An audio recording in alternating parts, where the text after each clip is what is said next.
হরি বল। মন্ত্রের মধ্যে যে শক্তি রয়েছে সীমাহীন শক্তি রয়েছে। তো মজ্জার্পিত মনোবুদ্ধি মামে বৈশস্যি সংশয়ম। হে অর্জুন, তোমার মন আর বুদ্ধি তুমি আমাতে সমাহিত রেখে তুমি এই কর্মময় যে যুদ্ধ তুমি করতে থাকো। অর্থাৎ আমাদের মনকে ভগবানের সমাহিত রেখে এই কর্মে আমাদের নিযুক্ত করতে বলেছে। শ্রীমদ্ ভাগবত গীতার যে সিদ্ধান্ত, শ্রীমদ্ ভাগবত গীতার যে দৃষ্টান্ত যদি ভালো করে একবার আমরা লক্ষ্য করি, তাতে দেখা যাবে যে শ্রীমদ্ ভাগবতে যে ষড়ৈশ্বর্যের কথা বলেছেন, তার মধ্যে জ্ঞান আর বৈরাগ্যের যে কথা রয়েছে, তো জ্ঞানের পরিপূর্ণ অবস্থা শ্রীমদ্ ভাগবতের গীতার মধ্যে তিনি বিকাশ করেছেন। ধর্ম কথা তো আমাদের জন্য একটা ভালো স্থান দরকার। আগে সুখদেব ঋষি ভাগবত কথা, জ্ঞানের কথা, ভক্তির কথা, ঈশ্বর প্রাপ্তির কথা গঙ্গা তটে একটা নিভৃত স্থানে বলেছেন। নৈমিষারণ্যে ঋষিগণ যেখানে কীর্তন করেছেন, সেখানে আর কোনো অন্যের গতাগতি নেই, ভিন্ন শব্দ নাই। কিন্তু ভগবান শ্রীকৃষ্ণ যখন তার মোহ থেকে মুক্তির জন্য কথা বলেছেন, তখন 18,000 সেনার প্রবল তুমুল যুদ্ধ যেখানে হবে, যেখানে অল্প সময়ের মধ্যে রক্তের খরস্রোত প্রবাহিত হবে, সেখানে গিয়েই ভগবান বলছেন প্রহসন্নিব ভারত। ভগবান সেইখানে দাঁড়িয়ে হাসতে হাসতে বলছেন, ভগবানের মুখে হাসি আর বাসি। একটা মানুষ দেখবেন, ছোট শিশুরা যখন হাসে তখন তার মধ্যে সম্পূর্ণ আনন্দ থাকে। যত সময় আনন্দ না থাকে তখন মানুষ হাসতে পারে না। এই যত মানুষ আপনারা সংসারে যখন হাসবেন দেখবেন তখন আনন্দ আছে। যদি ছল করেও কখনো হাসতে হয়, অনেক সময় দেখা যায় কাউকে বলা যাবে না যে আমার দুঃখ আছে, ছল করেও হাসবেন, আপনার ছলের মধ্যে একটা আনন্দ আছে। আর অ্যাকচুয়ালি সত্য যে পারফেক্ট আনন্দ তা তো আছেই। অর্থাৎ মানুষ হাসতে পারে কখন? যখন আনন্দ থাকে। তা হাসি আর বাঁশি, মানুষ বলে না মনের সুখে বাঁশি বাজাচ্ছে, মনের সুখে ঢোল বাজায় না, মনের সুখে হারমোনিয়াম বাজাবে না, প্যাড বাজাবে না, দোতারা বাজাবে না, শব্দ আছে, মনের সুখে বাঁশি। মনের যখন পূর্ণ সুখ হবে, ভগবান সুখ, তখন বাঁশি। আর তা কার কাছে রয়েছে? ভগবানের কাছে রয়েছে। সংসারে থেকে আপনি চান হাসি আর বাঁশি? তাহলে চলুন ভগবানের কাছে যাই, শ্রীরাম বৃন্দাবনে যাই, তাই না? যার হাতে বাঁশি রয়েছে, যার অধরে অমৃত রয়েছে, যার নয়নে আকর্ষণ রয়েছে, যে আকর্ষণে শুধু শান্তি আর আনন্দ রয়েছে।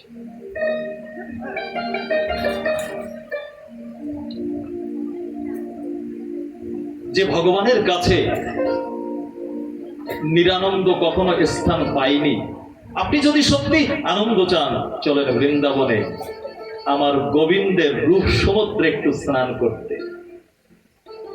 ঠাকুর নীলকান্ত গোস্বামী বললেন, রূপ সাগরে ডুব দিয়ে তোর ভুল করেছে খুব, পুরুষ অবলা বালা তাহে হেরি তব ভূধর মন্দর গিরি তাহে তব রূপ নিহারি, কাঙাল নীলকান্ত পায় সত্য হরি পরাণ পুতুল রে, ও কিশোর বন্ধু আরে তোরে না জেনে বেসেছি কত ভালো রে।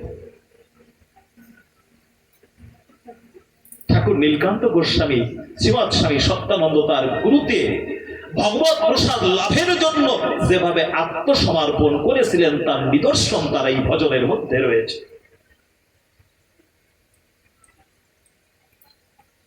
একটা প্রেম করা আর একটা প্রেম হয়ে যাওয়া, একটা জোর করে কাউকে গাড়ি এক জায়গায় লাগিয়ে দেওয়া আর অ্যাক্সিডেন্ট হওয়া এক না। একটা প্রেম করা আর প্রেম হওয়া। শ্রী শ্রী ঠাকুর নীলকান্ত গোস্বামী তার যে প্রেমের দৃষ্টান্ত দিয়েছেন, বলতে আমি না জেনে ভালোবেসেছি। আগে যদি জানতাম তাহলে মনে হয় ভালোবাসতাম না। তো কিশোর বন্ধু, আরে করে না জেনে বেসেছি কত ভালো রে, জানিনি না জেনে তোমাকে ভালোবেসেছি, আর তারপরে তুমি বিনিময়ে দিয়েছো অমৃত। আমরা জানি না, কিন্তু না জেনেও যদি ভগবানকে ভালোবাসা যায়, ভগবান তো তার কাছ থেকে ভক্তকে ছেড়ে দেয় না। তাই ভগবানের রূপ সমুদ্র, ভগবানের গুণ সমুদ্র। সুখদেব ঋষি তথা ভিন্ন ভিন্ন ভক্তগণ কখনো কখনো সেই রূপ সমুদ্রে ডুব দিয়েছেন। আসুন আমরা 2 মিনিট অল্প একটুখানি সেই সমুদ্রে নামি। গৌরহরি, আমরা গাইব ভগবানের রূপ সমুদ্রে কোথা থেকে শুরু করি, কোথায় নামি? অধর থেকে নেমে যাই। কারণ অধরকে গোপিনীগণ বারবার চুম্বন করেছে, আর কি ভ্রমর অলিগণ অধরকে চুম্বন করেছে, এমনকি বংশী প্রতি মুহূর্ত অধরকে চুম্বন করতে থাকে। আসুন না আমরা সেই অধরকে একবার দেখি। অধরম মধুরম বদনম মধুরম, অধরম মধুরম বদনম মধুরম, নয়নম মধুরম হসিতা মধুরম, নয়নম মধুরম হসিতা হৃদয়ম মধুরম গমনম মধুরম, হৃদয়ম মধুরম গমনম মধুরম, মধুরম দীপতে রতিরম মধুরম মধুরম। সকলে গান। মধুরম দীপতে রতিরম মধুরম,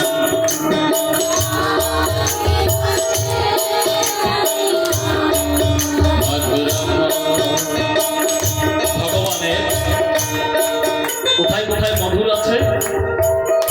মধু কোথায়? অধরে, নয়নে, বদনে, গমনে, হৃদয়ে।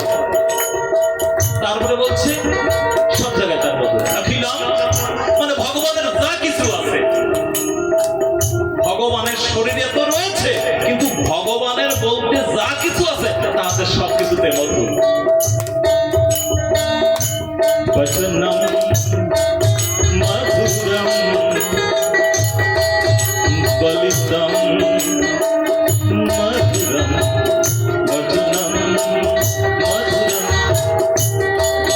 বলিতম মধুরম, চলিতম মধুরম প্রমিতম মধুরম, চলিতম মধুরম প্রমিতম গমনম মধুরম, চলিতম মধুরম মধুরম, চলিতম মধুরম মধুরম দীপতে রতিরম মধুরম, মধুরম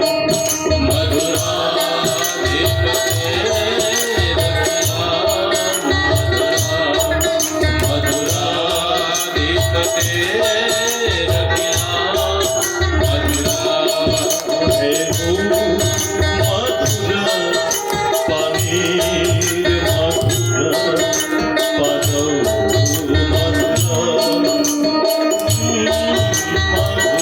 মধুরম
কারণ এখন ভগবানকে মধুময় ছাড়া আর কিছু বলাই যায়।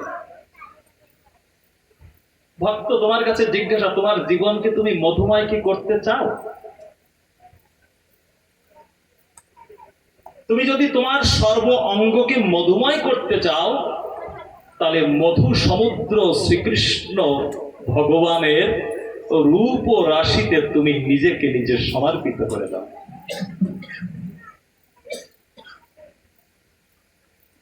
আমার জীবনের প্রশ্নবার আমি চাই কি? আমার চাওয়া কি? আমার যেমন চাওয়া তেমনি পাওয়া। যাদৃশ ভাবনা তাদৃশ সিদ্ধির ভবাতি। তো ভগবানের অধর থেকে শুরু করে তার চলা, তার বলা, তার গীত, তাই না, তার রূপ, এবং ভগবান যে সলিলে নেমেছিল তো বলছে সলিলম মধুরাম। ভগবান যদি কোনো জলকে স্পর্শ করে যমুনার মধ্যে তিনি বিহার করেছিলেন, তাই সে সলিল মধুর হয়েছে। ভগবান তিনি নাকি বাঁকা, কিন্তু বাঁকাটাও মধুর। নয়নও নাকি তার তেড়া, তারপর ভক্ত গাইছে তেড়ি তেড়ি রে কান্নাইয়া তেরি নয়ন তেড়ি তেড়ি, তেরি ভঙ্গি তেড়ি তেড়ি, তেরি প্রেমী তেড়ি তেড়ি। ভগবানের যত কিছু সব তেড়া, তবু ভগবানকে এত ভালোবাসে মানুষ।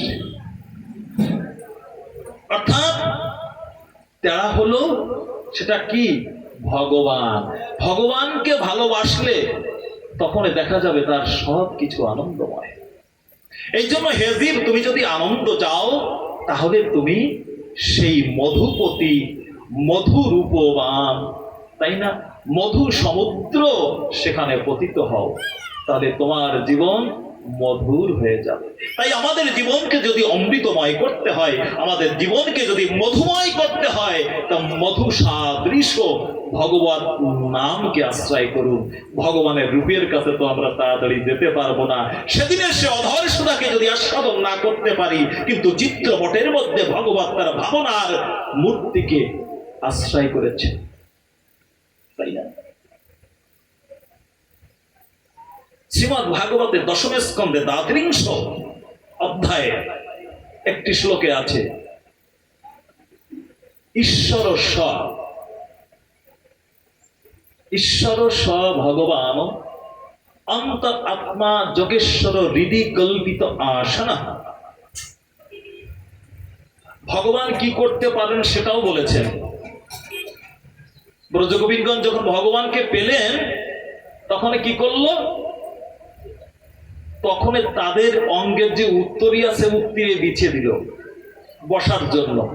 শৈরীর উত্তরৈর কুচ কুমকুম চিতৈর চিক্লপন্যাস নামাত্মনা বন্ধ হবে। তাদের সাথে যে সম্বন্ধ ছিল, সেই জন্য তারা আসন খুঁজে আনার সময় পায়নি, আর ভাবেওনি। তাই তাদের উত্তরই বিছিয়ে দিল ধুলার পরে, কেশব বস তিষ্ঠ। যদি সম্বন্ধ হয়ে যায়, তো তখন এই উত্তরে বিছিয়ে দিলেও ভগবান তাতে উপবেশন করতে পারে। তো ঈশ্বরকে যাকে যোগিনীগণ অন্তরে হৃদয়ে কল্পিত আসনে বসিয়ে পূজা করেন, সেই ভগবানের সাথে যদি কোনো সম্বন্ধ কোনো ভক্তের হয়, তো যদি চাদর বিছিয়ে দেয়, তাকেও মনে করে সোনার সিংহাসন থেকে শ্রেয়। শুধু ভালোবাসা দরকার, আর ভালোবাসা না হলে সোনার আসনে দিলেও মনে হয় যেন অগ্নিপিঞ্জরে আমাকে বসিয়ে দিয়েছে। শুধু দরকার ভালোবাসা। তাই ব্রজগোপিনী গণের যে সম্বন্ধ ছিল, সেই সম্বন্ধ বিদেহ ভজন।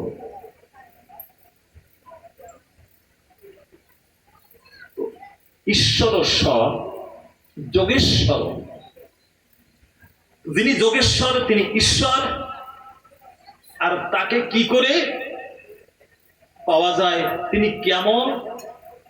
অন্তর আত্মা কল্পিত। ভগবানকে সে বৃহৎ রূপকে সহজে কেউ দর্শন করতে পারে না, তা বলছে কল্পিত। কোথায়? মনোকল্পিত আসনা। যোগীগণ মন দ্বারা কল্পনা করে যে আসনে গবেষণ করে তার রূপকে চিন্তন করেন, সেই রূপ আজ ব্রজে প্রকট হয়েছে। সুখদেব ঋষি পরীক্ষিতকে শোনাচ্ছে। মানে কল্পিত আসল। চকস গোপী পরিষদ কথা হবে চিত, ত্রৈলক্ষ লক্ষ্মিকা পদম বপুর দধাত।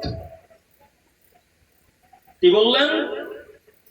সেই লক্ষ্মীপতি বিষ্ণু যিনি, তিনি যার উপাসনা করেন, লক্ষ্মী যার উপাসনা করেন, ব্রজের সাধারণ গোপিনীগণ তারা তাকে ব্রজের রজের পরে তাদের যে কুমকুম লেগে রয়েছে অঙ্গে ঘর্মিত, তারা নৃত্য করেছে, খুঁজেছে, তাই তাদের অঙ্গে কি রয়েছে? ধুলি রয়েছে, কুমকুম রয়েছে। এইসব মিশ্রিত উত্তরী পরিষ্কারও নাই, কারণ তারা কৃষ্ণ বিরহে যখন ধুলাই বৃন্দাবনে ধূসরিত হয়ে গড়াগড়ি দিয়েছেন, তাদের উত্তরী আর স্বচ্ছ নাই, বৃন্দাবনের রজতে পরিপূর্ণ। তাই ভগবান ভাবছেন যে প্রেমে মিশ্রিত যে রজ, সেই রজ রয়েছে উত্তরী, তাই এতে দাগ পড়েছে, একদিকে ধুলি আর একদিকে তাদের কুচ কুমকুম, অর্থাৎ বক্ষস্থলে যে কুমকুম ছিল সেই কুমকুম তাদের অঙ্গ শিথিল হয়, তাতে লেগে গিয়েছে। তাই সেই কুমকুম আর ধুলি মিশ্রিত যে উত্তরী তাতে বসিয়ে দিয়েছেন শৈর উত্তরই চিত কুমকুম। কাকে বসালেন? নাম মানা বন্ধ হবে, যাকে তারা পরম কৃষ্ণ পরম আপনজন বলে ভালোবেসেছেন, তাকে বললেন বসো না, তোমার সাথে একটা কথা আছে আমাদের, তুমি তো অনেক সময় আমাদের থেকে লুকিয়ে রয়েছে, তাই বসো। তাদের বসিয়ে দিলেন কোথায়? চকস গোপী পরিষদ। সকলে একটি সভা তৈরি করলেন, আর চক্রাকৃতি অবস্থায় তারা বসলেন, আর ভগবানকে বললেন তুমি বসো মাঝখানে। ভগবান বসলেন। মধুর, কি মধু! ওই ধুলার মধ্যে বসে তাও যেন তার মধুর।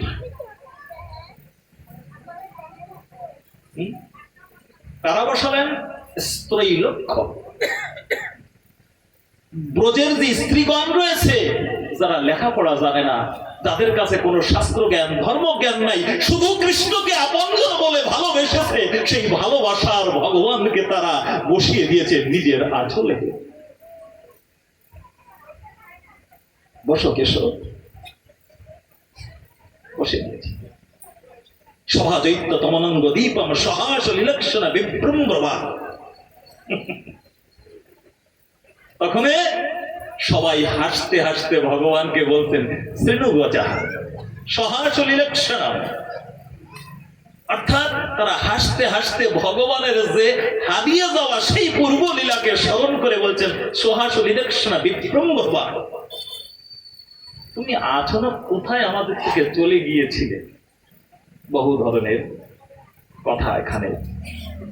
সময় যদি আসে তখনই যাব, যেখানে চলছিলাম সেখানে যাই। তো সেই ভগবানকে যদি আমরা পেতে চাই, তাহলে কি গোপীর ভাবকে আশ্রয় করতে হবে। আপনি কোন একটি ভাবকে আশ্রয় করুন, ভগবানের কিন্তু সমুদ্র, রূপ গুণ সবই সমুদ্র সাদৃশ্য। কোথাও একবার ডুবুন। একটা পাত্রে যদি মধু দেওয়া হয় ঢেলে, আর তার মধ্যে যদি কোনো পক্ষী মক্ষী কোনো কিছু এসে পড়ে, হ্যাঁ, ও যত চেষ্টা করে ওঠার জন্য, ও শুধু ডুবতেই থাকবে।